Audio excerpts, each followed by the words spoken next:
Hello there, everybody. Happy Halloween. What are you Oh, doing? wait, it's probably not even near Halloween, is it? Actually, Yeah, this would probably go up in like August.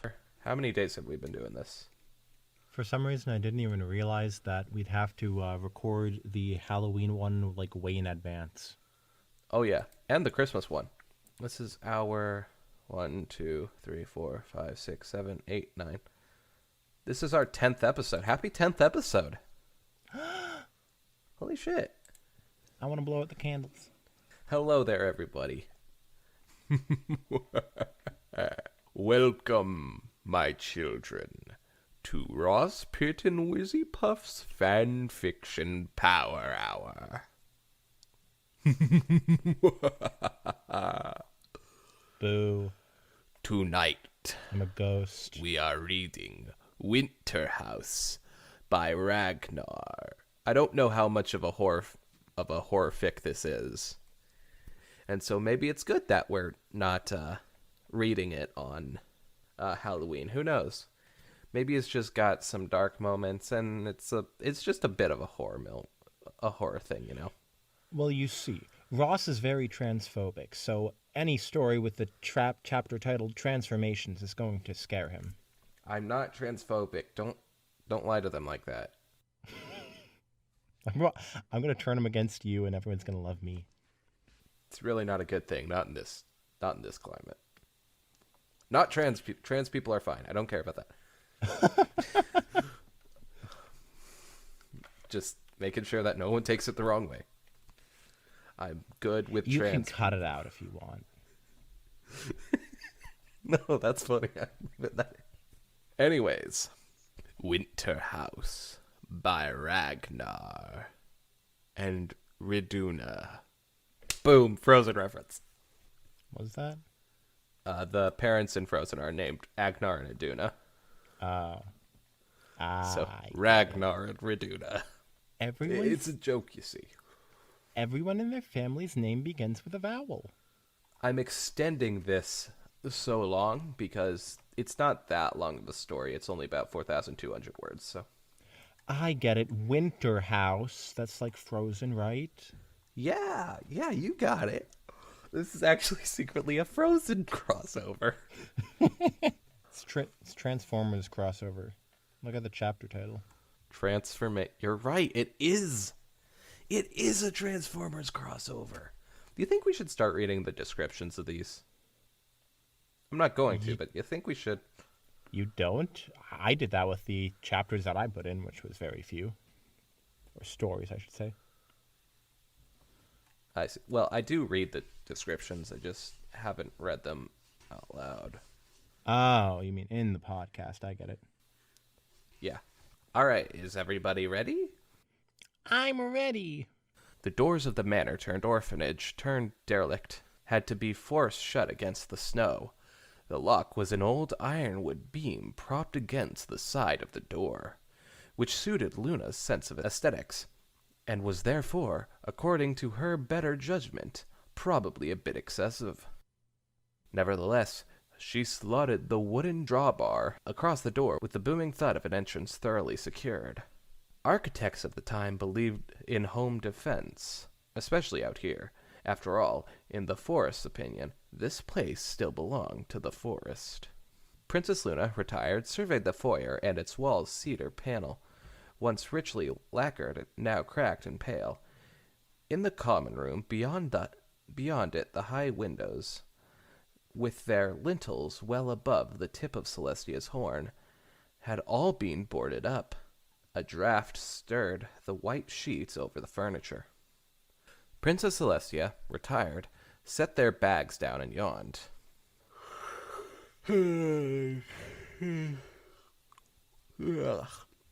Well, Perfect. thank you. Well, I expected much worse.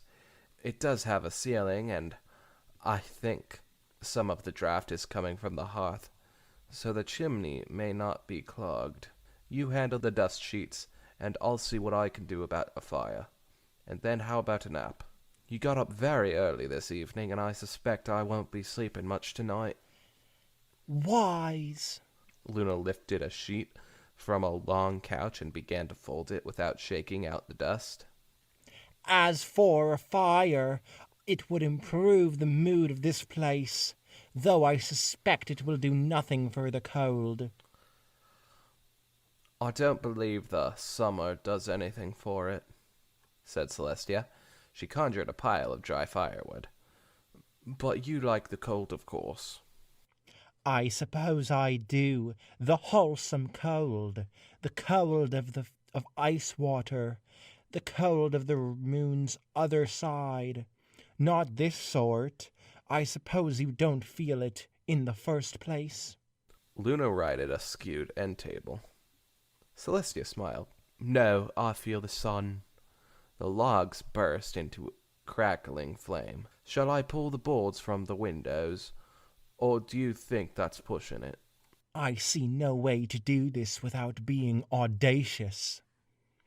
Luna's horn shone. Nails throughout the building popped out of place, and the boards fell. Overcast gray light filled the room. The nails gathered together in Luna's field and fell into a drawer, which she shut. In for a bit, in for a crown. Celestia watched the fire gutter and puff out. She lit the wood again. Again, it burnt merrily for a few seconds and then died. The logs were perfectly dry and the spells were right. But the fire wouldn't keep. She dispensed with the magic and tried a match with the same result. Luna sat down beside Celestia. Does it not feel to you as if the flame goes somewhere else? Celestia frowned and thought. To me, it simply disappears. What else do you see? Luna struck one of Celestia's matches and watched the fire falter. This time there wasn't even any smoke. Only that the fire is taken elsewhere. Where? Nowhere with a name. A memory, I think, without a mind to hold it. An insatiability. Luna passed the matchbox back. It might be our goal, but for now I think it's best not to interact with it. No more fire, then. Celestia put the matches away.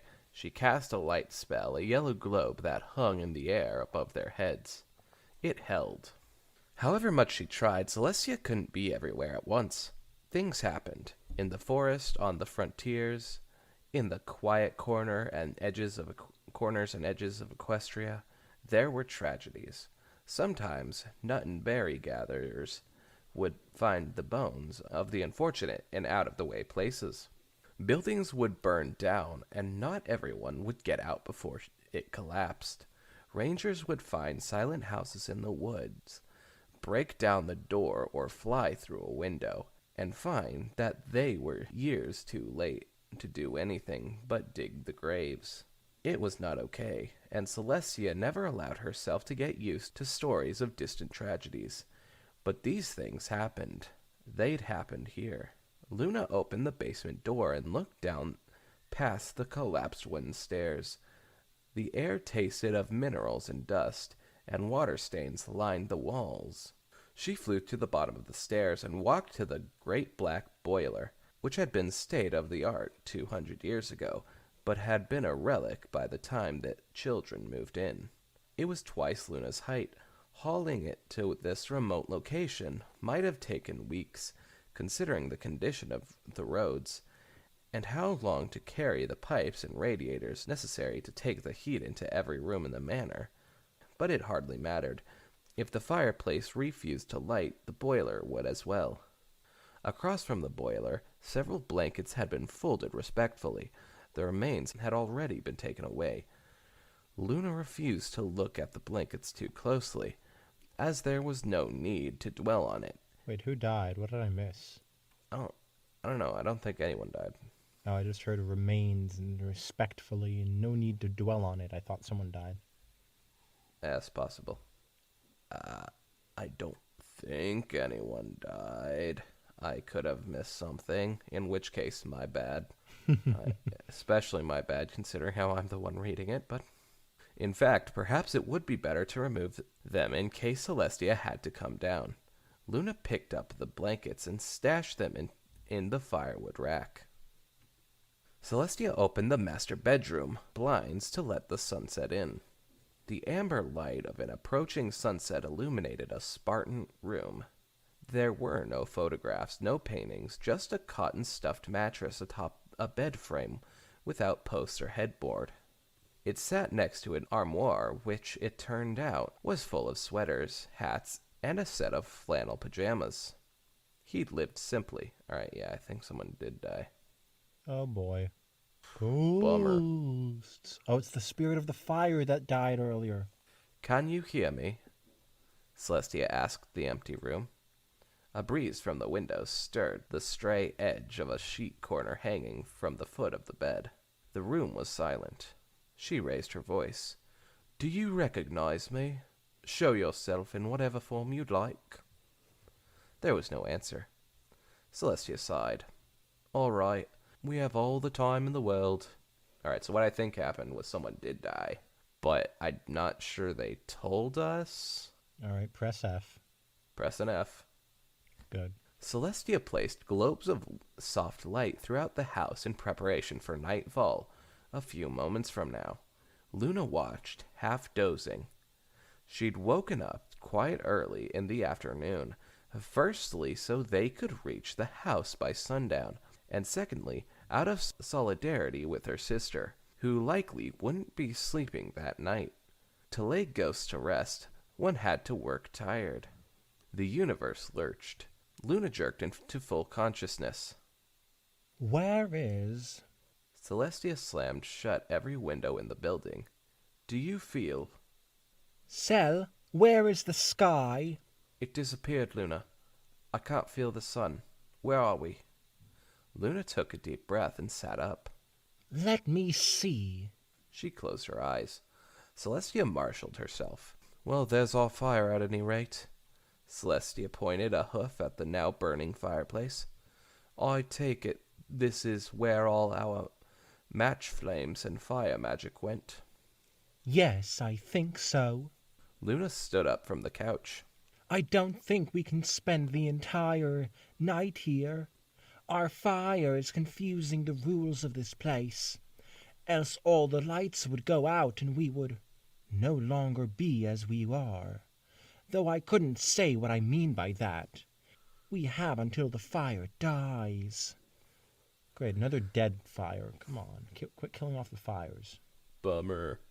So this was a dream in some sense, and now Luna was getting a feel for its structure. Maybe we should form an exit strategy before anything. Is the main door an exit? Celestia asked. Best to get the obvious questions out of the way. Very much not. If anything, the house is the antechamber to this elsewhere we've stepped into. Do not open that. Understood. They looked down the hall and up the stairs, and then at each other. Should we split up or stick together? Said Celestia. Luna stared at her. Celestia rolled her eyes. Yes, I know the usual rule. But right now, I think the real risk is the fire going out. So maybe you should keep an eye on it. Maybe you should, while I search the downstairs. But I take your point. If you decide the fire can look after itself for a little while, you could search the upstairs. Upstairs, then. Luna nodded, cast a spell to hang a globe of pale blue light over her head, and walked down the hallway. Celestia stared into the fire. She'd known the house would harm interlopers. She'd felt it suffering all the way from the other side of the mountain, the sort of wound that would spread into anything in the house that could feel pain. It made her sister and her the best candidates to heal the house, because the pain meant something a little different for those who couldn't die. But she hadn't expected to be unmoored from the sky. A skyless reality was the sort of threat she would have considered nationally impossible, like a square circle, or as if the concept of up had disappeared, or the dreams of the dead. I'm getting vibes of the sun vanished from this. Oh, yeah, sun vanish. That's good stuff, man. At least Luna would be relatively comfortable. She had experience with quasi real places operating under strange rules. As for herself, she would just have to make do. Celestia headed upstairs, lighting candles as she went. Most of them refused to take a flame, but some did, and would for a little while. Imagine living in a world with magic and stuff like this where you don't know anything that could happen. Like you could just explain anything paranormal by magic like that, and it would be normal. That would suck. Mm-hmm. Luna knocked before she opened the basement door, as there was a difference between being forward and being rude. Pardon my intrusion. She produced another globe of light and pushed it into the basement. It didn't do much good, as the dimensions of the room had changed. She could no longer see the ceiling, and the walls were beyond the reach of the light. The broken stairs were gone, and there was now nothing but a distant concrete floor. Luna dropped herself off the edge, somewhat gingerly, and landed with a quick flutter to slow her fall. Can you hear me yet? My name is Princess Luna, retired younger sister of Princess Celestia. Retired, who is upstairs. Wait, they're retired in this universe? I guess so. I mean, they retired at the end of the show. I don't know Oh. when this was made, though. So, Who is upstairs? I know you wouldn't recognize me. I'm before your time. But I'm a friend, and we've come to help you. Luna crept forward, keeping an eye out for the boiler. It's going to end down here, isn't it? I can give you that ending if you want it. Come out. On a hunch, Luna stopped and turned in time to see the door moving, drifting away. It was now a distant square of light. She leapt into the air, launched herself at it, strained against a wind, pushing her back into the basement, and flew into pale light of the hall. She eased the basement door shut and leaned against it to catch her breath. Yes, well, I can come back. Luna muttered. Perhaps they were being a bit cavalier, Celestia reflected, walking through the nursery and looking under each of the 10 beds in turn. She just didn't see another option. Huddling by a fire about to go out would be the bigger risk, ultimately. She supposed they could leave every night and come back in the day, perhaps see what all this looked like from the outside in the prosaic world. The rangers had told her there was nothing to see. Maybe there would be. Maybe there'd be something useful. Maybe. And in the meantime, the suffering would continue. Blankets ruffled on the other end of the room. Celestia lifted her head up from behind the bed to see bedding lift from beds and roll themselves into a pile at the center of the room.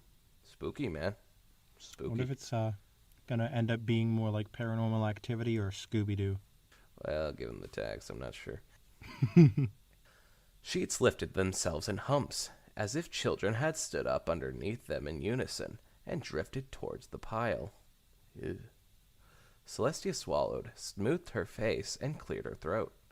The sheets took no notice. She stepped to the edge of the pile and caught one of the sheets with a hoof. You're making a mess, little ones. Go to your room. Crap, you're in your room, aren't you? The mound continued on its path and trotted out from under the sheet to reveal nothing. Every sheet fluttered to the floor and then sank through it. Celestia now stood in a room of bare mattresses. Let me tell you, spooky stuff. Honestly, it's hard for me to find this spooky at all because it's My Little Pony. You tit. Okay, it would be easier if it was visually presented to me, but if it's a story, and I know this is Princess Celestia and Princess Luna, I can't really see it like that because, one, the show isn't that spooky. Two, these are all powerful beings who can't really get hurt by ghosts. Okay, yeah, I agree with you about the all-powerful beings thing. Well, semi-all-powerful. They're just really powerful, but not all-powerful. And it looks like that this fanfic is taking the not all-powerful route. Yeah. So, yay. They sat together and watched the fire, now noticeably lower. They still refuse to interact with me, Celestia grumbled. At least we're seeing things now, Said Luna. She used the fireplace shovel and poker to maneuver a red coal under a log. Yes, there's not. What now? Any ideas? Luna was beginning to suspect she was in charge. We could escape and then come back tomorrow. Did you see any changes in architecture upstairs? No, it's quite the same, except all the windows are black. The windows aren't the answer. Celestia nodded. Anything promising downstairs? Any, I don't know. New doors? Anything locked that wasn't before? Luna shrugged. The basement is bigger. It's possible the boiler door is now large enough to crawl inside. Though I never saw the boiler, this is the old trick of drawing a door with chalk on an otherwise blank wall. But that doesn't often work unless it fits the dream narrative. She cast around for answers. Ross, What's up? where's the door hole? It's right there. See, I drew a thingy. Circle thing. However that goes.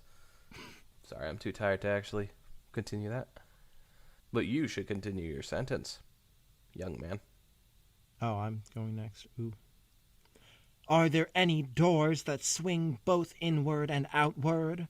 Sometimes they lead to different places if you open them the other way. Nothing upstairs. How about the kitchen? It has no door. No, I recall nothing like that downstairs. Celestia was just beginning to consider looking under the couch cushions when there was a knock upon the door. That should be happening. She and Luna looked at each other. There was another, firmer knock. Don't you do that, my man. Don't you dare do that. Definitely not, said Celestia. Correct. Luna turned back to the fire. It, whatever it was, hammered on the door so it rattled in its hinges. Celestia mirrored her sister and settled in. Luna's brow crinkled. Unless... Celestia stared at her sister. Surely not. It struck the door like a battering ram. Oh, Celestia and Luna, I'm respecting your privacy. As your parent. By knocking, but asserting my authority by coming in anyway. Luna hesitated. No, of course not. Yes, it's almost as if it's trying to interact with us. And yes... Just fucking open the door already. We'd certainly learn something. And yes, we might at last have some kind of impact. But that would be silly, said Celestia. The knocking stopped. Last chance, said Luna. What do you think? I think you were right the first time. Luna nodded. I agree. Perhaps I'm feeling a bit desperate, and it's affecting my judgment. I think the boiler is our best bet, and in the meantime, you can look for ways to stoke this fire. I thought they were smart. Why would you go in the boiler during a haunting? It's like the dumbest thing you can do. Haven't they watched Because any they're horror trying movies? to find the haunting. Yeah, whatever. They're gonna get killed. Well, probably. But that's not the point. Good thought. I wish all the firewood wasn't outside. But Luna lofted a few more light spells into the air. Excuse me. Excuse me. Into the air to keep Celestia company and finished her sister's thought. But if there were firewood inside, we wouldn't be here in the first place. Hey, you got a good point. I feel like that would be if there was firewood. I don't know. Luna contemplated the basement door. She wanted this to work. It should have worked in the first place. If she'd stayed when the door began to move, what would have happened? She could go in and commit to staying, or she could try to open the door the other way, which in this case meant tearing it off its hinges. Perhaps later, she twisted the knob and opened the door. One wing flap into the room and all her light spells went out. The door disappeared, or at any rate the poor shreds of indirect firelight disappeared from what she could see of the hall. Luna found herself in perfect, silent darkness, except for her own wing beats, which now sounded apart from her. A stray consciousness trickled into her, and as she flew, her own skin and fur grew alien. She longed to set them aside, to stop the cacophony of her own pulse and breath, to be done with the trappings of life. This was no place for flesh.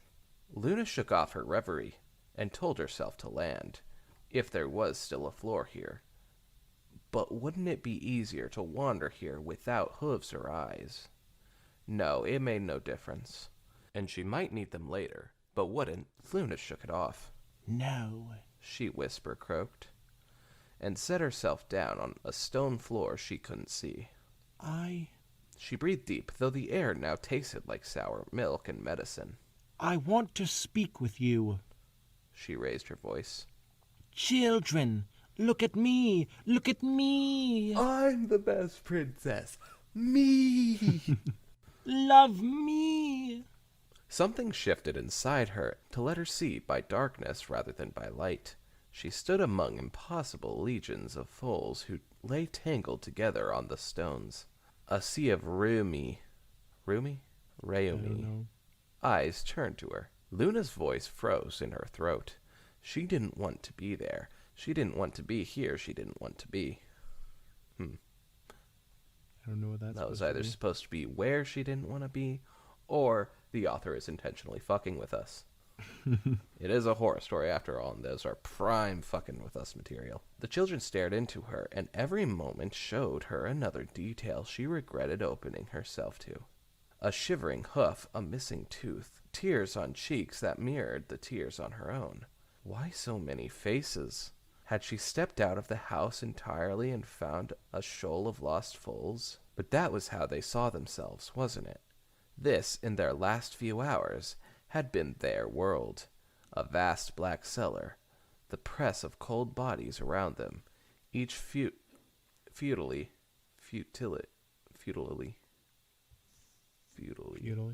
Wait. I don't know. That looks weird. Yeah, it's due to that L. Futilely. Trying to warm the others and themselves in a room with a boiler, with no more fuel, and a stone floor that drank the warmth from them through the sheets and blankets they lay upon. Each pressed against another. Each was surrounded. Each member of the pile felt themselves a part of their own pile. And each subjective pile dreamed its own dream. I dreamed a dream of dying on earth. I don't know that song. It's from Les Mis. Oh, I've yet to hear that. Dream of dying in the midst of a crowd of dying foals. For years. Oh, children, I'm so sorry. Luna sat in their midst and held out her forelegs. I feel like a perfect arse. Whatever you do, you can't kill me, and I want to help you. Come here. It's prime killing material, let me tell you. And the crowd moved in. The main door shuddered under the axe blows from the other side as Celestia shuddered against a dust sheet she wrapped around herself. The fire was all but out, and no amount of broken furniture, drawers, or couch cushions would burn. Nothing would make the fire last, because nothing could fool this other world forever. They were in the mouth of nothingness, and it had only ever been a matter of time before it swallowed. She heard the axe bite deeply into the door and wrench itself out again. "Stop that!" Celestia snapped at the door. It's going to say someone's going to be like, "Here's Johnny." That was quite possibly the most obvious reference you could have made. Well, if it's so obvious, why didn't you make it? Come on. Because it's so obvious. I go for the low-hanging fruit and the high-hanging fruit. I go for all the fruit. I am hungry. Of course. I'm thinking. But the axe fell again. She could always open the door. It was an irrevocable decision, but perhaps not the wrong one, and in fact, there might not be any right decision left to make. Maybe the mistake had been to stay in the house after dark, and now it hardly mattered what they did. It didn't help that she was hungry. In a way she never... Alright, you gotta calm down there. Oh, was I hitting my microphone? Yes. It's trying to scratch my face. It didn't help that she was hungry, in a way she'd never been before, for things she never used to want. Because as the fire died, and this world asserted itself, the house twisted the living to fit its rules. The door groaned and the drawbar jumped in place. Something screamed with a voice no living throat could produce. The scent of her own bones made her mouth water. Her blood had grown thick under her skin. Don't eat yourself, man.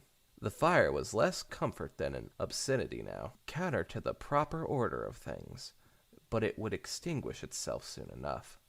Celestia breathed in. There was no need to give in to the change, however inevitable. There was at least one choice left to make. Open the door or no. She considered it an upside that her new instinct told her to fear the door as much as her normal better judgment did, as it meant she could choose to open it without fear of being influenced. And that made all the difference, didn't it? At this moment, she was free to choose. She set aside the dust sheets and approached the door. For all the blows it had taken, it still held. Mad props to the door, man. And mad props to that architect, dude. What a boss. Alright, I'm up.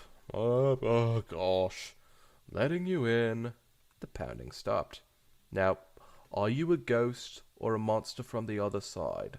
Let's find out. Yeah, she doesn't seem scared. She just seems annoyed. Yeah. Typical gods, am I right? She threw aside the bar. And skies help you if you're made of flesh, because I am so very hungry. Let me tell you. She's so hungry she could eat a horse. The door flew open and the fire went out. Celestia couldn't see the thing on the step, or the trees that had once been outside, or the door. The cold reached into her and stopped her heart, and tore the air from her lungs. There was no such thing as light or warmth, not here. Welcome home, she mouthed. Come in, we can't make it right, but we can make it end. There was little to the ghost except desperation, but it understood. It slipped into her mind and merged with what was left of her. And together, they became something else. They'd had names once, before the cold. Now they were Luna, the beautiful lady who'd opened her heart to them. They loved her and never wanted to leave her, and hid in her mane and looked out. Replaced the points of light with empty eyes. Replaced her fur with eyes, lengthened her bones to make the room for themselves. Gross. They crowded around her legs and played together in her mind. What a beautiful, kind lady who was so afraid but loved them like an older sister. I was kind of hoping when she was telling them to come close to her, she'd just, kill them all. You know? But they're ghosts, I think. You can kill ghosts. Come on. No, you can't, stupid. You're stupid. Okay, yeah, I'm stupid, but you don't know anything about ghost killing, sure. Could you make the boiler work again? They'd stayed together to the end and past it, and they'd been so good they hadn't let strangers or monsters get near them, and every night was worse than the night before, but now she was here, and they loved her. Could Big Sister help? They loved her. There were no stairs or door. They climbed the stairs and opened the door. The light was gone, and the fools realized the thing had gotten into the house. That thing at the door and its horrible shrieks. This is the last night, Big Sister told them. There's nothing left in any world you need ever fear. They found it in the great room, huge and pale. The gestalt thing's eyes had held shut, and its overlarge mouth was full of long, thick teeth like a hyena. Mr. Foxpaw, The Legion chorused. we were so scared. There was a monster, and the boiler went cold, and it hurt. And then it didn't hurt anymore, and now you're back. Foxpaw leaned down. "A monster at the door, huh?" he rumbled. "There wasn't there? You could say I took care of it." It screamed so loud. We were so good we didn't open the door for anybody. It was cold. Why were you gone so long? Like jays. The giant looked down. Mr. Foxpaw, they called him. And so he was. "There was an accident in the woods and I couldn't come back. But I had to come back. I just had to, because my little wards were waiting. So here I am. I'm so happy to see you." You poor man," Celestia whispered to herself, somewhere inside what they'd become. Tonight we free them, said Luna in a different voice. Mr. Foxpaw. That's a different voice. That is a different voice. The giant raised a huge twisted hoof. "I'm tired, and Mr. Foxpaw is such a long name. Stepping back and looking at the way things are, I think it's time you lot called me Paw. Let's go heat this place up." I'm so confused. Me too. I don't understand what's going on. And now they were in the basement. The boiler and firewood rack sat together in the center of the room. Foxpaw, already hunched under the low ceiling, bent further to search the floor with his hooves. The crowd, Luna, watched him. Pa, what are we? "We're home and we're together. That's what we are," said Pa. "Glowbug, would you kindly light the boiler? I can't seem to find it," Yes, Pa, said Luna. She tossed the blankets in the boiler furnace and set them alight with magic. The fire roared out of the hatch. It shattered wood and stone and broke the world. And through the crack, Luna saw starlight.